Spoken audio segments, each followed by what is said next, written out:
Welcome to the Genius Factory. Enjoy the video. In this video, I will explain how to make a delicious barbecue sauce using ketchup as the main ingredient. This simple recipe is perfect for grilling, dipping, or marinating your favorite foods. We'll start by gathering just a few common pantry staples. You'll be amazed at how easy it is to create a rich, flavorful sauce from scratch in under 30 minutes, ready to elevate any meal. Now, let's get started by combining our wet ingredients. Take 1 cup of your chosen ketchup and pour it into a saucepan. Next, add 1/4 cup of apple cider vinegar, which provides a lovely tang. Then, stir in 2 tablespoons of Worcestershire sauce for that deep, savory note. Finally, incorporate 1/2 cup of water to help achieve the perfect pourable consistency. Mix everything until it's well combined.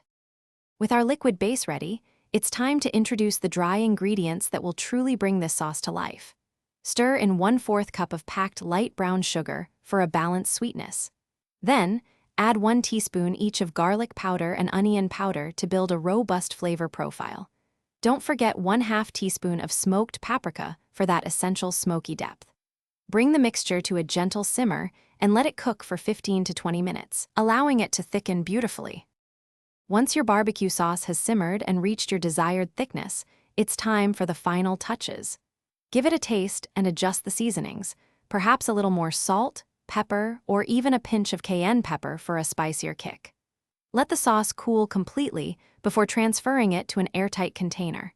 This homemade barbecue sauce will keep wonderfully in the refrigerator for up to 2 weeks, ready to enhance your next meal. Thanks for watching. If you found this helpful, don't forget to like and subscribe.